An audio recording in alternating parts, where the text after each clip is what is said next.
कामगार संघटना संयुक्त कृती समितीच्या वतीने उद्या सकाळी माननीय प्रांताधिकारी सो इचलकरंजी यांच्यासमोर कामगार यंत्रमाग कामगार, ऑटोलूम कामगार, sizing process, garment, lathe machine, foundry या व इतर उद्योगातील कामगारांच्या वतीने शासनाचा निषेध म्हणून निदर्शन करण्याचे आहे।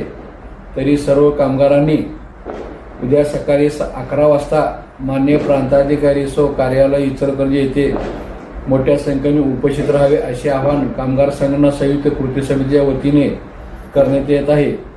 तरी यंत्रमाग कामगार व इतर उद्योगातील कामगारांचे शासनाने सर्व कायदे मोडीत काढले आहेत।